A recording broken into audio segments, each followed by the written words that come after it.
अब ये फाल कन्वेंशन जो था फैसिलिटेशन ऑफ मैरीटाइम ट्रैफिक के लिए आया था कि अर्लियर क्या होता था कि बहुत सारे आप कोई कंट्री जाते थे तो वो कहते थे इतने डिक्लेरेशन दो, कुछ कहते थे 50 दो, कुछ कहते थे 60 दो।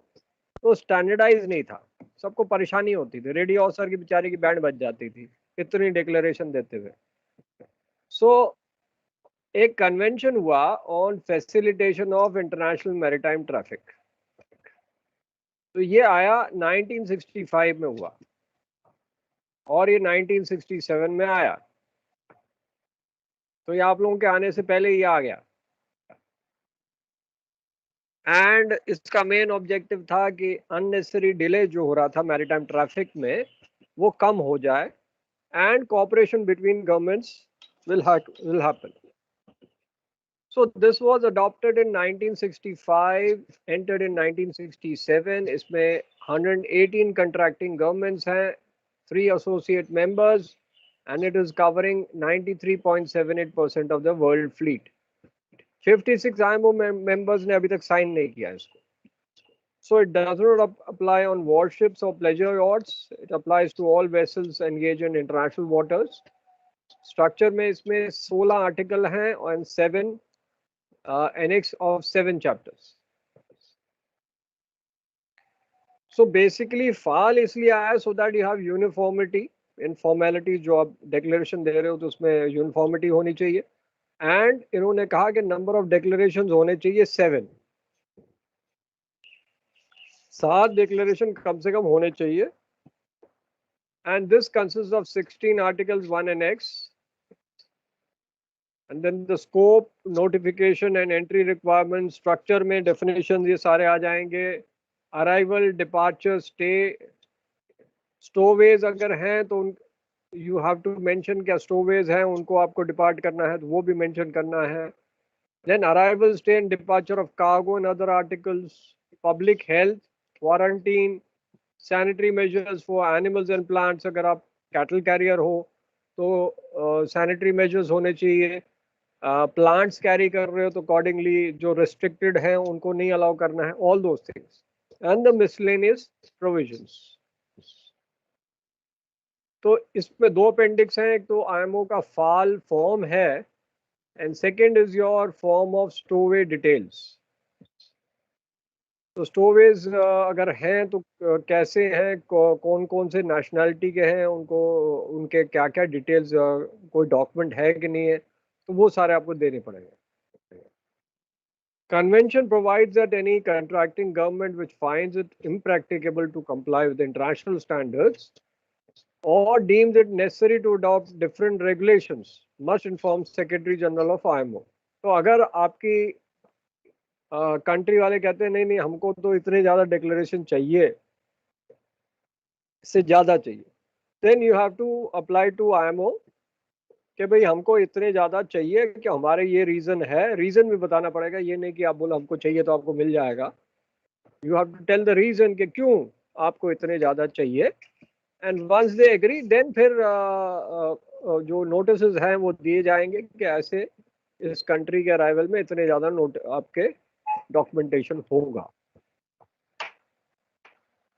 तो आपके जो स्टैंडर्डाइज फॉर्म्स हैं फाल 1 to 7 है, because 7 forms are there, 7 declarations are to be made, and these are your IMO general declaration, cargo declaration, ship store के declaration, cruise effects, personal effect की declaration, crew list, passenger list, dangerous goods, ये सब declare करना है।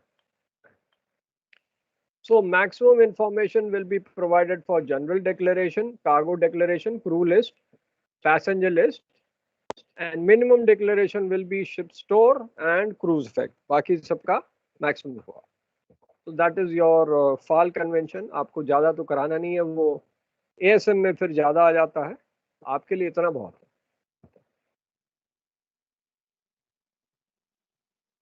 Next कराएंगे Athens convention या फाल convention.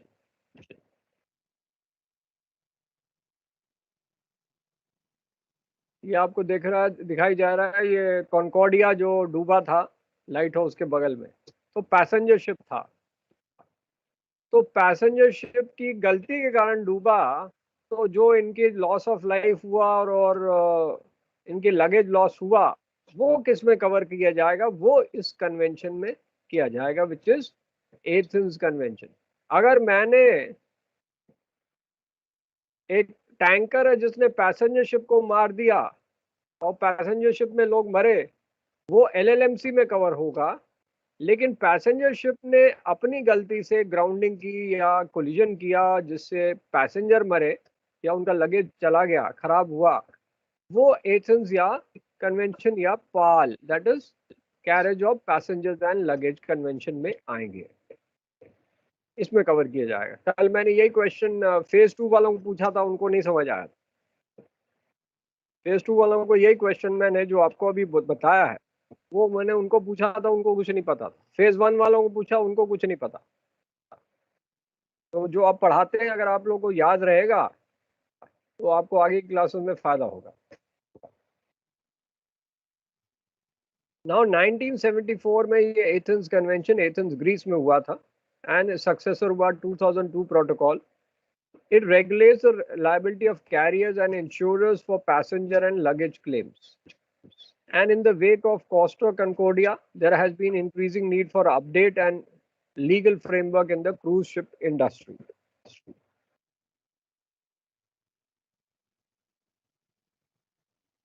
Now, the convention में क्या है कि it establishes a regime of liability for damages suffered for passengers carried on seagoing vessels. तो इसका मतलब है जो पैसेंजर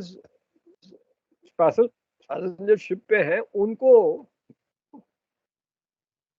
क्लेम्स मिल सकते हैं वाया दिस कन्वेंशन। पहले कोई कन्वेंशन नहीं था इसके बारे में।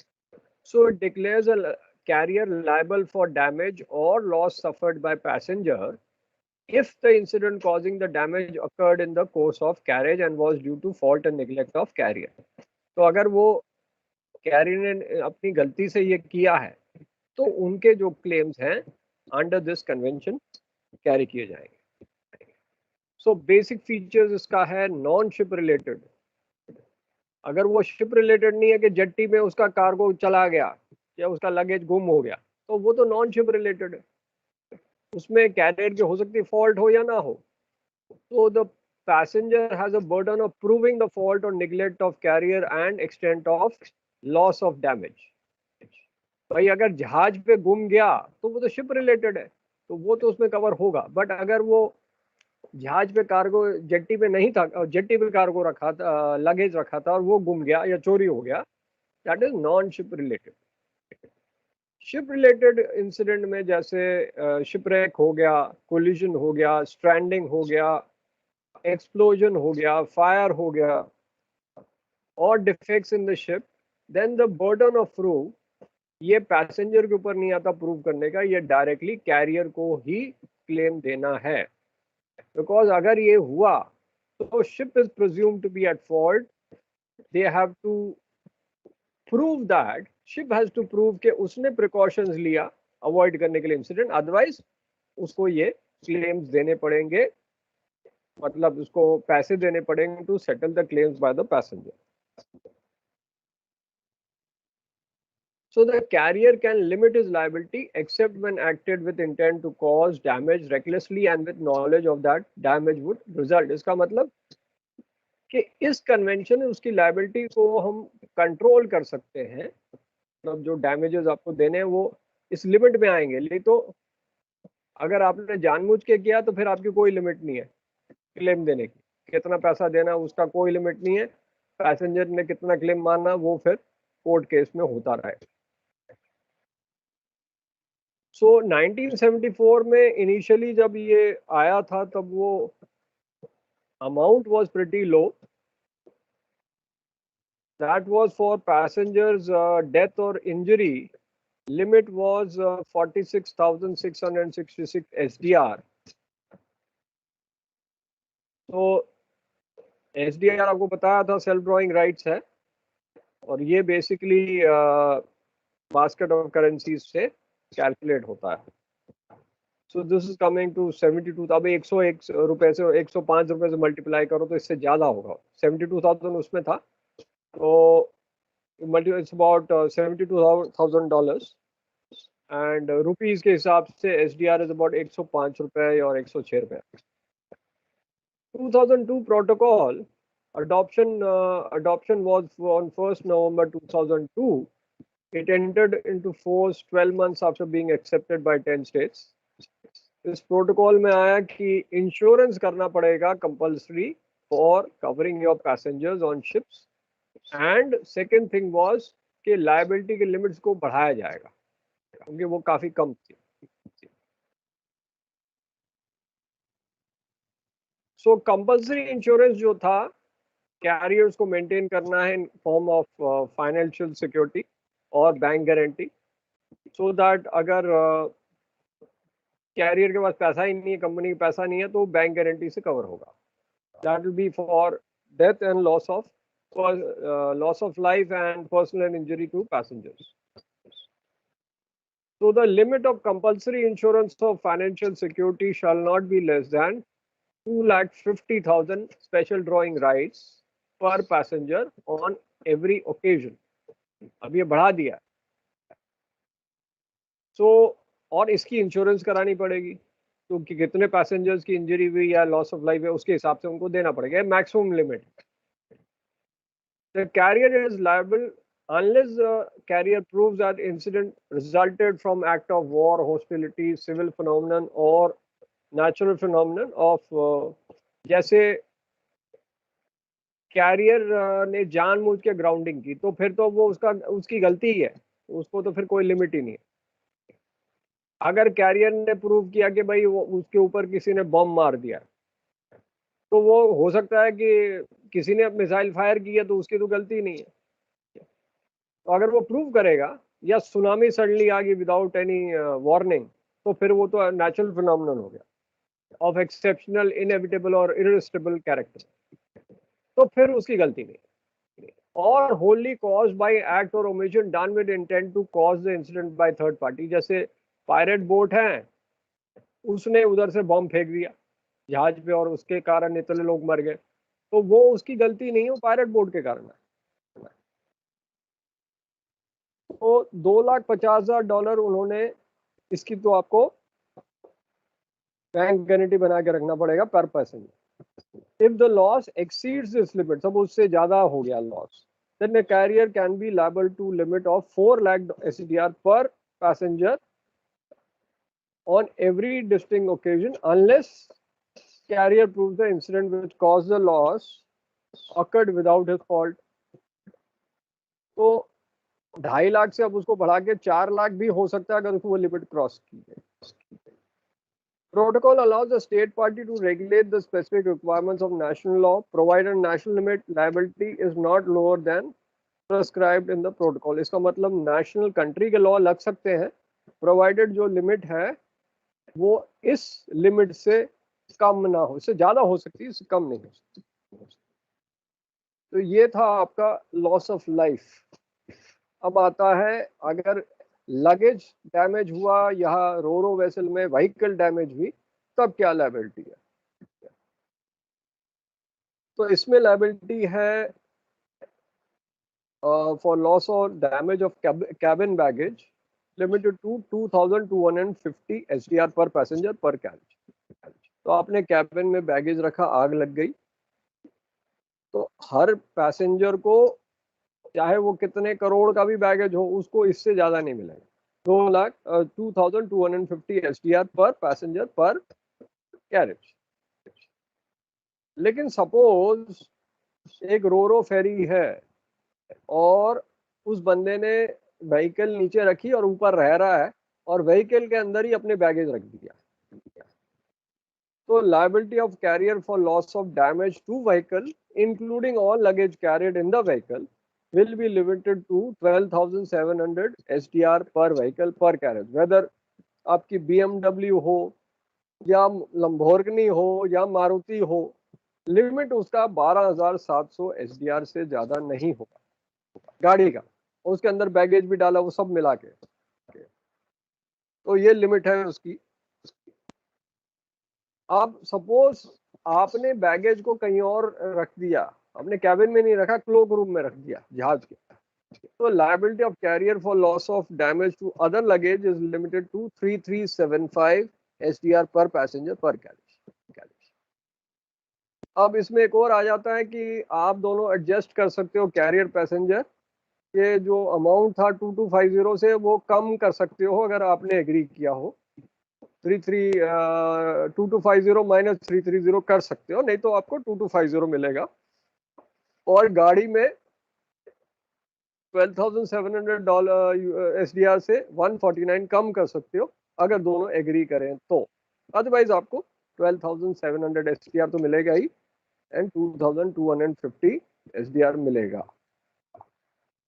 ठीक है, तो ये था आपका पाल। तो पाल पे कोई क्वेश्चन भाई? पाल और फाल के क्वेश्चन पूछ लो, उसके बाद फिर नेक्स्ट करेंगे। क्लियर है सबको? हाँ, सबको क्लियर है? Yes sir.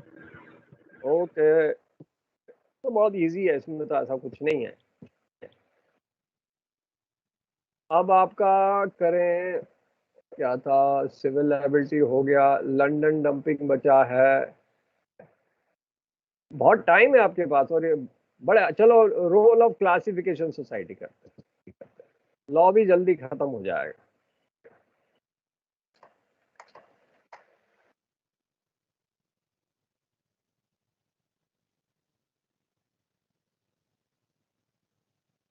अब आपके पता है कि क्लासिफिकेशन सोसाइटी आती है जब आपकी शिप बिल्डिंग होती है, तब से आपकी क्लासिफिकेशन सोसाइटी के सर्वेज होते हैं, क्लास मेंटेन करते हैं और क्लासिफिकेशन सोसाइटी चेक करती रहती है कि आपका स्टेबिलिटी बराबर है कि नहीं। तो कई बार जैसे आपके एससीआई के जहाज है, वो इंडिया में जब वो इंडिया में है तो आईआरएस उसकी क्लासिफिकेशन सोसाइटी है, एमएमडी को कह देती है हमारे बिहाफ में चेक करो सारे सर्वेस, तो उसको हम कहते हैं रिकॉग्नाइज्ड ऑर्गेनाइजेशन और आरओ।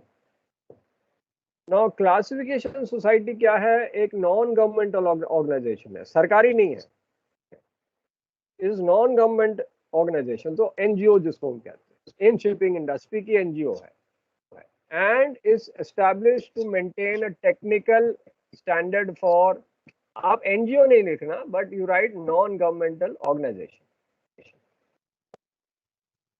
ठीक है, maintains technical standards for construction and operation of marine vessels and offshore structures. So primary role of society is to classify ships and validate their design and calculations in accordance with the standards. तो ये periodical survey भी करती है, annual survey भी करती है, so that आप standards को maintain करें. And it is responsible for classification of all offshore structures including platforms and submarines. So the flag state maintains a ship's register in which your ships can sail under the flag need to be registered, and flag state select करता है कि कौन सी classification society उसको लेनी. So classification societies are licensed by flag state to survey and classify ships and issue certificates on their behalf. और उसके basis पे they certify marine vessels structures on basis of their structure, design and safety standards. तो इसमें आपके surveyors होंगे, mechanical engineers होंगे, material engineers होंगे, और surveyors employed by class will inspect your ships in all stages of development and operations to make sure that the design components and machinery वो maintain की जाए। सो इसमें आपके इंजन्स की इंस्पेक्शन होगी, पंप्स की इंस्पेक्शन होगी, मशीन्स की इंस्पेक्शन होगी, offshore structures, oil rig, submarine, marine structure सबको करेंगे चेक। So world में there are more than 50 classification societies, but only 12 are members of International Association of Classification Society. तो ये प्राइम एसोसिएशन है। अगर आपका प्राइम नहीं है तो फिर उसकी जो क्लास है उसके सर्वेज को इतना ज़्यादा महत्व नहीं दिया जाता। मेन महत्व दिया जाता है to the classification societies which are members of International Association of Classification Societies or IACFs. So 12 largest marine classification societies are members of IACS, and IACS was founded in Hamburg in 1968, and इसमें से 90% of world cargo जो tonnage है वो cover होता है by the 12 classification societies. जो बाकी बची हैं 10% they will be covered by the sub standard classification societies. तो IACS जो है वो क्या करता है? It provides guidance, technical support, develops your unified interpretations of regulations developed by IMO, and एक बार ये हो जाता है तो ये फ्लैग स्टेट ऑथराइज करता है कि class can go and inspect and issue certificates. तो जो 12 मेंबर हैं उसमें ABS आएगा, BV आएगा, CCS आएगा, क्रोशियन रजिस्टर CRS आएगा, DNV GL, ये कंबाइन होगी. ये क्लासिफिकेशन सोसाइटी पहले अलग अलग थी, अब ये कंबाइन होकर DNV GL बोलते हैं. IRS, Korean register of shipping, Lloyd Register, NKK, PRS, RIN and Russian Maritime Register of Shipping. तो ये आपका IACS हो गया, क्लासिफिकेशन सोसाइटी. अब जरा आपको एक इसके ऊपर कुछ वीडियो दिखा दे. ये 3 टॉपिक तो आज हो गए हैं और ज़्यादा भी नहीं